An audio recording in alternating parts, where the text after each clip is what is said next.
Hey, and welcome into the Big Ten Huddle. I am your host, JR, and today I want to welcome my guests, Spenser from the Sky U Pod and JSul from the Sully Scoop Pod.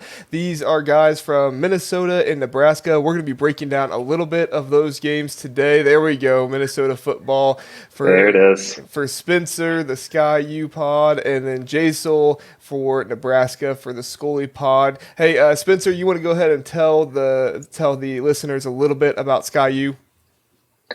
Absolutely. So Sky U Pod, this is just a podcast of, some high school friends that love some Gopher football. So tune in. You can find us on any streaming platform from Apple Podcasts, Spotify. We're Sky U Pod there. Follow us on Twitter at Sky U Pod 1 or Twitter now X, Sky U Pod 1 there.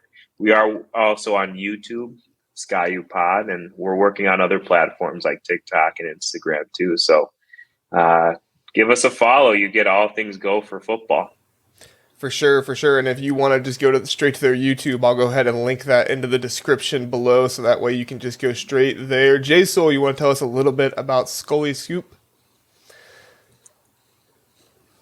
Yeah, so I want to say thanks for having us on, JR. And yeah, so the Sully Scoop, we're three life. I mean, we're brothers. We grew up together. We grew up Husker fans. Everything about us is the Huskers. We ride or die. And I mean, being a Husker fan, it's the best thing that you could ever be. I mean, like, the fans travel so well, but it's like deep down inside of us. They used to be winners. Now they're not so much. So, I mean, we ride with it. And like I said, we're brothers. We're never going to agree on any single topic. So we kind of just argue back and forth. But, our emotions definitely change throughout the season with how the Huskers end up doing. And past few years hasn't gone so well. Hey, I love it. I love three brothers together doing a podcast. I won't say I love the fact that Nebraska's losing. Don't mix that up. I mean, I'm a Buckeye fan, so we're over in the East, you're the West. No rivalry here or anything. I actually have a bit of an affinity for the Nebraska Cornhuskers after 2020 and us fighting together for Big Ten to happen. So that's good stuff. Anyway, hey, thanks for coming on, guys. Really appreciate you. All of our podcasts are brought to you by Big Banter Sports. You can go to bigbantersports.com to get all the information about our podcast, other podcasts. We have a podcast for every Big Ten team. For football, we're working on basketball right now, but if you want a football podcast for all of your teams, you can go there. And if you're watching this video on YouTube, please like and subscribe. We have new episodes every Monday and Wednesday, Thursday, going over notes of news and things like that for the Big Ten exclusively. Today, like I said, we're going to talk a little bit about the Minnesota-Nebraska game. We're also going to talk a little bit about Cade McNamara. Is he going to be playing this weekend? And just really, we're going to be talking about all the games in the Big Ten. So we're going to go through and kind of give our predictions, give a little bit of our thoughts on them, and see what we think about them. But first, let's get into Nebraska at Minnesota. All right, guys. So what are we thinking here? Spenser, we'll start with you. What is the player you are most excited to see for Minnesota? And then give me a player or two, or maybe a position group that you're worried about for Nebraska. That's a great question. So I think that the player I'm most excited for is definitely Ethan McNamara. He's a quarterback that did get some playing time last year, but I'm expecting him to really take the reins at QB and be the leader throughout his career, kind of like Tanner Morgan was. I know the Gophers are a run-heavy team, and that's not really going to change, I don't think. They're still going to rely on running the football and holding on to the ball as long as they can, running out the game clock. But I think this year they kind of take it to the next level and implement the passing game a little more, and it starts with him. So, it's got to be Ethan. As for your other question, players on their defense. What worries me the most, I think, is the fact that Coach Rule came out and said that they're going to be physical with the Gophers, and it's the Big Ten. Physicality is always going to be there throughout, but I think what was lacking at Nebraska the past couple of seasons was that physicality, specifically up front at the offensive line. And it sounds like they're going to be a lot better there. And you got an offensive mind like Coach Rule. So I'm worried about that offensive line, especially because the defensive line for the Gophers is something I question. They really struggle getting after the quarterback over the past few years. So I'm looking at that offensive line. Nebraska is also always going to have athletes on the outside and at all the skills positions. So if they can get the job up front done, the rest falls into place nicely.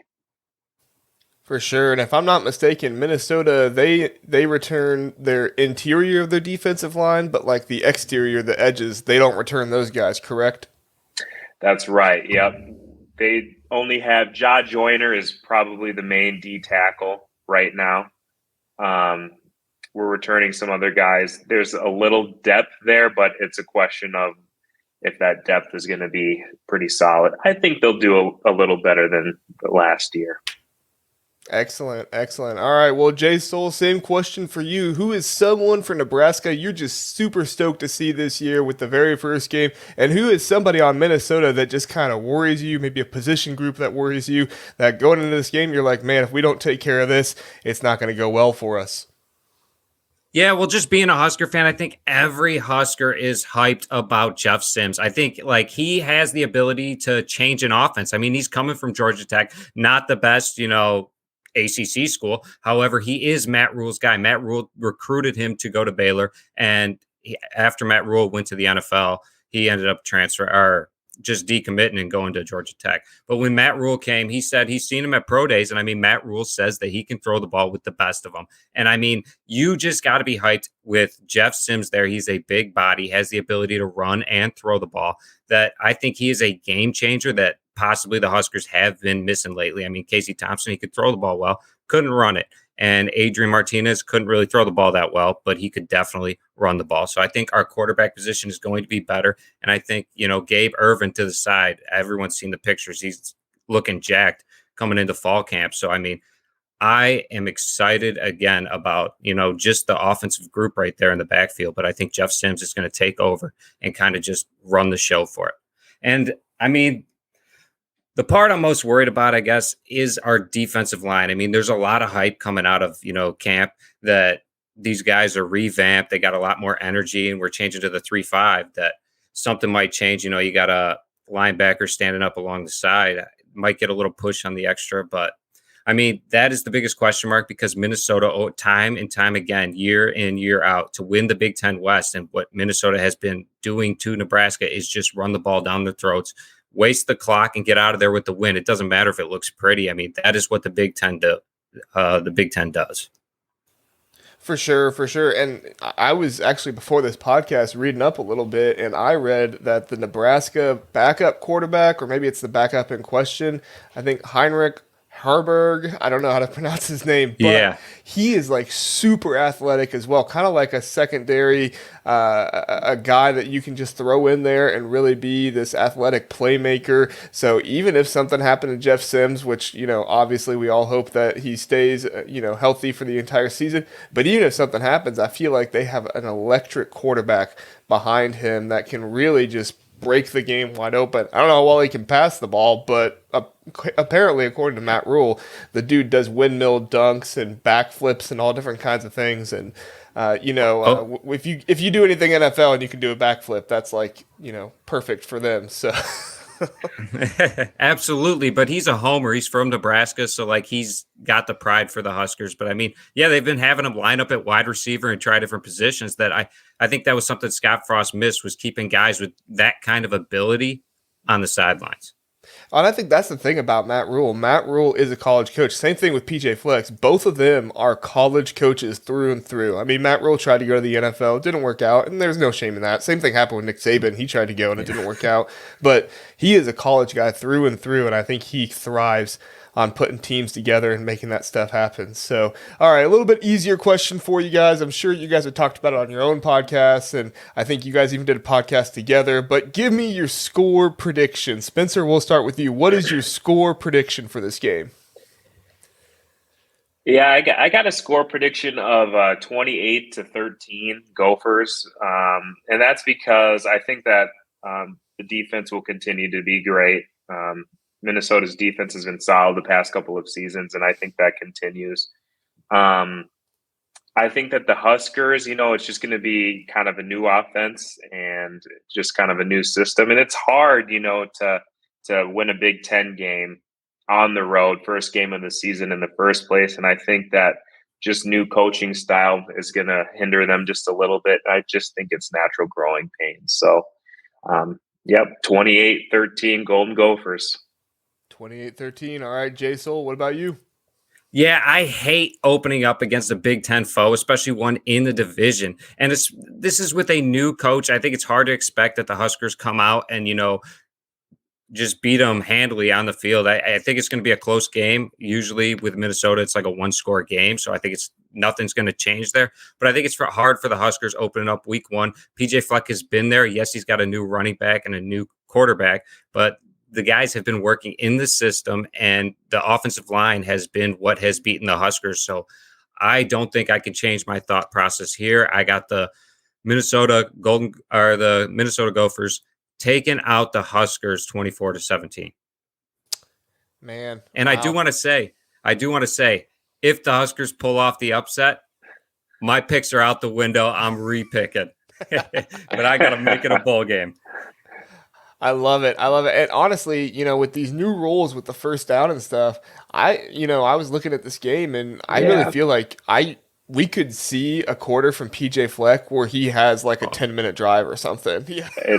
You're absolutely right. That's his type of game, and he will do that. So it might be low scoring simply because he's doing that. I don't expect it to be a fast-paced game. I think it's going to be slow. 28 points seems on the high end because of that, but I think that the Gophers will finally maybe open up the playbook a little bit and hopefully get some balls in the air, which result in some scores. Well, the good news is both of you guys have playmakers in your backfield that can break huge runs. I mean, Jeff Sims could break a huge run any point in the game, and then Sean Tyler. And I'm also hearing, I was reading up as well, that Darius Taylor is also going to be a huge weapon, and he might really break off some big runs too. So we'll see. It could be a low-scoring game if they really take the ball and just hold on to it. But if there's big runs and big things happening, man, that'll be fun to watch. All right, moving on to the next part of the show, we will get into the Cade McNamara questionable for Saturday. Now, Iowa, they do play Utah State, so it doesn't seem like a big deal. But if you're a Big Ten fanatic like us, you know that last year Iowa beat South Dakota 7-3. And you might be saying to yourself, oh, they scored a touchdown. That's awesome. No, they did not. Okay, they had a field goal in the first half and then 2 safeties. So it's kind of all out the window here. If Iowa doesn't have their starting quarterback, there's not a whole lot of depth behind him. And you hate to say that a Big Ten team might lose to a Group of 5 team. But in reality, there could be some questions here if Cade McNamara is not able to go. Spenser, we'll start with you. Should Iowa's fans be worried after a close game with South Dakota that there could be another close game with Utah State if Cade McNamara is not available? I don't believe so. I think that, first off, I think that Cade McNamara will come back eventually. He might sit out for this game. But I just think that Iowa defense is so tremendous. You could see it in that South Dakota game. They could not get any points against that Iowa defense. I mean, they did, but it was hard. It was like pulling teeth trying to watch their offense generate something. But the same was with the Iowa Hawkeyes. I just think that as long as they can get some competent quarterback play, truly just some competent play, they can make some plays. They have weapons. It's just the quarterback position. Questions about who's in the booth calling those offensive plays, but this is their chance to really shine and make something out of their offense. But defensively, they're tremendous. So I don't expect Utah State to be able to handle that. This Iowa defense can also score. So I still think the Hawkeyes should feel pretty confident. Yeah, that's a great point. JSul, what do you think here?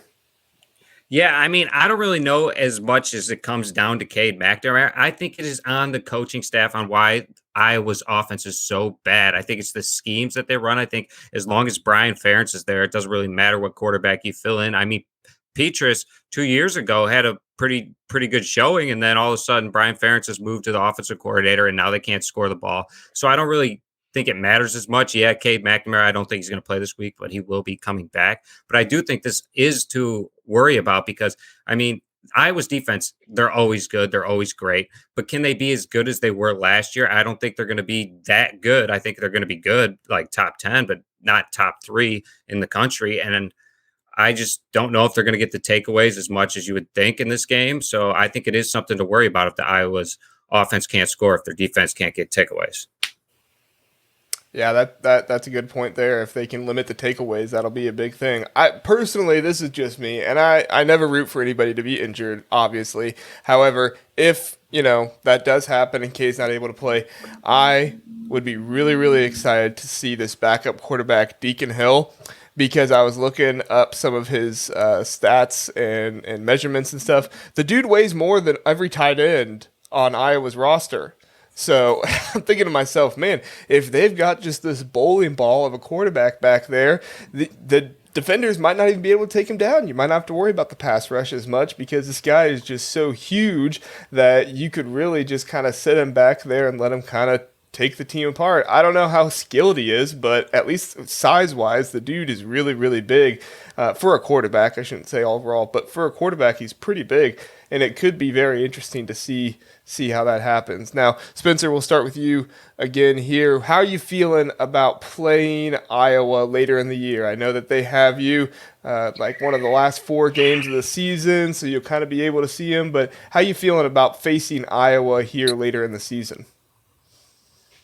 Not good at all. The Gophers have not beaten Iowa since 2014. That was when I was a freshman in college.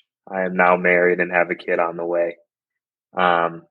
It's been a long time since they've beaten Iowa. In fact, the Gophers have not beaten Iowa on the road at Kinnick since 1999. So that gives you an idea of what the Gophers are dealing with. They just can't figure out the Iowa problem. PJ has not beaten Iowa since he's gotten to Minnesota. This is his kryptonite. And at this point, I just can't believe that the Gophers will win until I see it. So it's a loss for the Gophers. It's just hard to play at Kinnick. And Gophers history is not in favor of a win. So it's not looking good for the Gophers on the road there.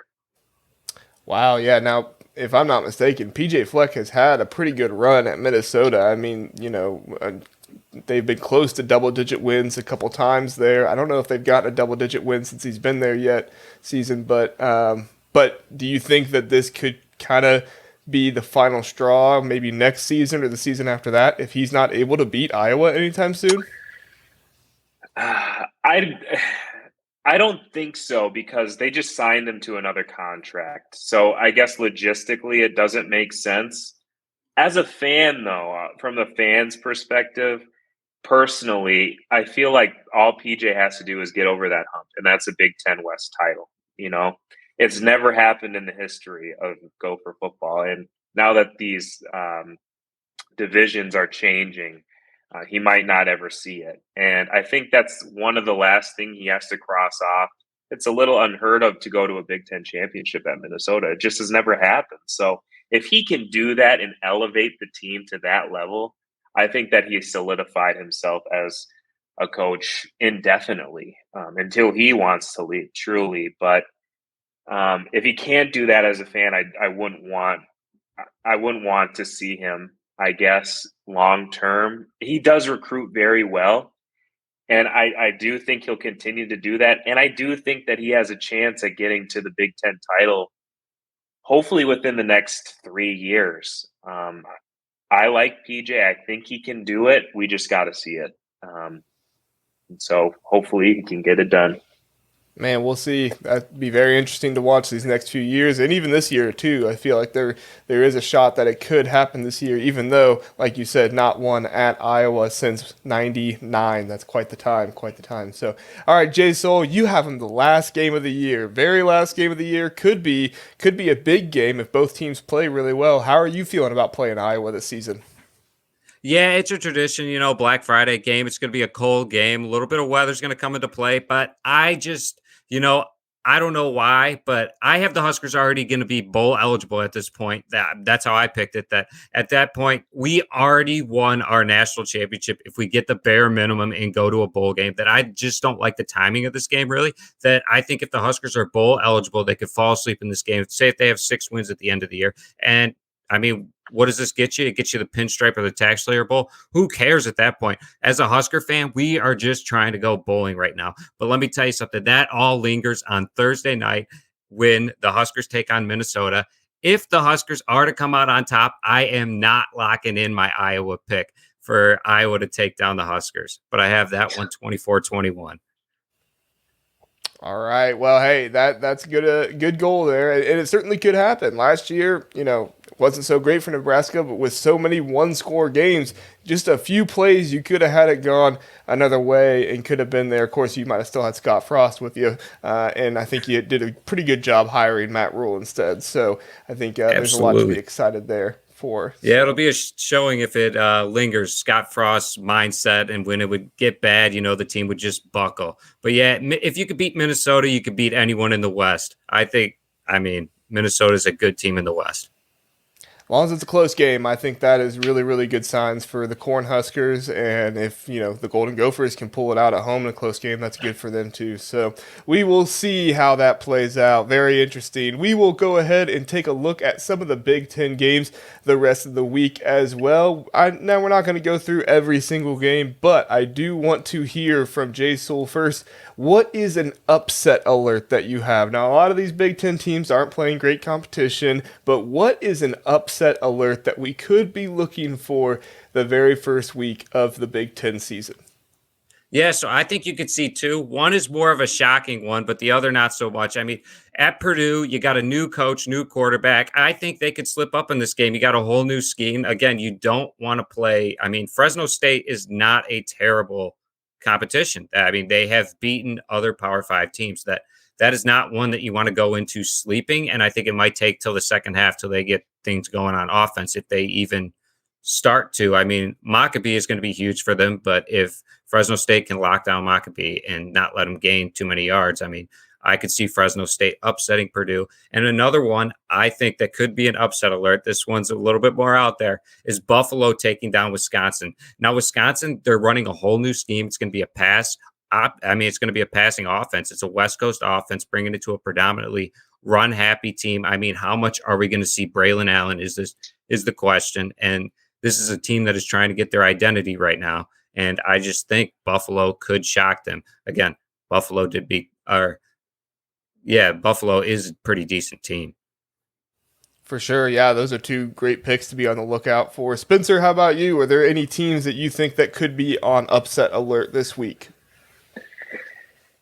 Great question. I think that when you look at, Iowa, obviously with the quarterback question and their questionable offense, you look that way, but I think they'll be solid. I'm actually looking out in the Big Ten East.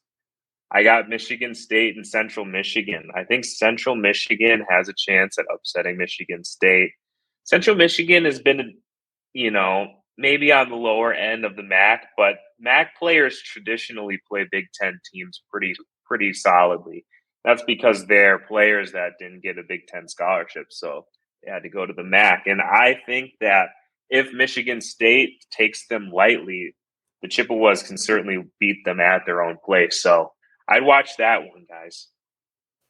Very interesting. Yeah, I was going to actually say Michigan State as well, but I have a deep dive one just for us really fast. And who knows, maybe it's the Buckeye in me. I have no idea, but I really think there could be a possibility in Michigan getting upset this weekend. Now, I don't say that because I think, I looked through the game and did all this stuff. I say that because I do follow Michigan Twitter a little bit, and on Michigan Twitter there have been some rumblings. Is Jesse Minter ready to take a hold of this team? And ECU, they're not a bad team. Last year they took it to the end of the game with NC State. They almost beat them, and it was a really, really close game. And with Michigan, I hate to bring it up. Michigan fans might get mad at me, but the App State game, it could happen. I'm not predicting it. I'm not saying it will happen. Don't get me saying that. But if there is a team that has not been mentioned yet that could be upset this weekend, I'm looking at Michigan and saying, who knows? Just pay attention to the game. If they're up by 3 scores in the first quarter, then log off and go watch another game. But it could happen. We will see how it goes. All right, JSul, we'll start with you on this last question for us. Who is a player or two, one or two players that's not on the Cornhuskers and maybe that we haven't talked about yet today that you're just excited to see this season that's in the Big Ten? A player that maybe is really electric, a player that maybe you just have this secret affinity for. Who's a player that you're kind of rooting for and want to see this season? Now, I don't want to say I'm going to be rooting for this guy every week because he is going to be taking on the Huskers, but I think it's the running back room, like the entire running back room, really, of Michigan with Blake Corum and Donovan Edwards. But I do think that Blake Corum is a premier player. I think he's going to make a run for the Heisman, and it is all behind this offensive line, which is the best, has to be in the best in the country. And I really want to see how he does this year, and especially against the Huskers. We'll see if that defense really made a jump up from last year. For sure. The dude was electric last year. That run he had against IU where I think he had like 5 IU defenders around him and he was just able to squirt out of it and take it upfield. The dude is electric, and you're right. The offensive line is fantastic. So he's going to have room to run and really could put a lot of damage, or could make a lot of damage for opposing teams, whether they're really good or not. Spenser, what's a player or two that you're looking at this season? I got my eyes on JJ McCarthy. And that's because I think that he is something that's different than a lot of the blue blood football teams that we see across the college football landscape. Aside from Caleb Williams at USC, JJ McCarthy is one of the top quarterbacks in the nation simply because there are none that we talk about. I would put Drake May at UNC, who the Gophers do play early in the season, probably ahead of JJ McCarthy. Drake May seems to have all the tangibles to go to the NFL, but I think that because of JJ McCarthy's experience in big time games, in the playoffs, beating Ohio State twice, I think that he has that experience to maybe take this team to the next level, and it's all on him to see if he can get it done this year. It'll be tough, but I think that's where the question lies with this guy. So all eyes are on him to see if he can really elevate this team and get over the hump. It's up to him to do that, I think. So I got my eyes all over him this season. For sure. JJ has crazy, crazy upside, especially after last season where they didn't really let him sling it as much as I think some Michigan fans would have liked to. But at the end of the day, you had 2 amazing running backs in the backfield, so you can't really deny going away from that. But yeah, if they open up this offense and really let him sling it a little bit more this year, you really could see a whole lot more talent from JJ than maybe you saw last year. And a little thing that not everybody realizes is that JJ got a new quarterback coach this year. Of course, everything that happened with Matt Weiss, some people know about that, but cyber crimes, things like that, kind of in the back or in the past. But he does have a new QB coach this year who the insiders and the talking heads are just going crazy about with this QB coach, saying that he is just doing a fantastic job with JJ, really helping his mechanics. And it'll be interesting to see this year. Michigan is going to be a formidable offense for any defense they face, and it's gonna be fireworks for sure. That offensive line, those guys, good times to watch. So, all right, hey guys, thanks so much for coming on. That's gonna be the show for us today. Again, go ahead and check out Big Banter Sports. You can find my podcast there. You can find Sky U there. You can find Sully Scoop there, and a bunch of other Big Ten football podcast. Next week on Monday morning, I will have Zach. I can't pronounce his last name, Guthrie or something like that. I'm sorry, but he is from Big Ten Talk, the Big Ten Talk podcast. He's going to be joining me. We're going to be recapping the games from the weekend, talking through everything that happened, talking through all the moments, everything else. So, Spenser, you got anything to say before we head out of here? No, I just really appreciate you having us on here. It's going to be exciting. Kick the Big Ten season off tomorrow just right. A beautiful night in Minneapolis and a good win for your Golden Gophers. So row the boat, Sky-U-Ma, go Gophers. There we go. Hey, JSul, you got anything else to say? Yeah, you guys can find us anywhere you listen to podcasts, Spotify, Apple, Google, YouTube, at the Sully Scoop, on Twitter, Sully_Scoop. And yeah, thanks for having us on, and go Big Red. For sure. Thanks so much for coming on, guys. Appreciate it. Have a great night.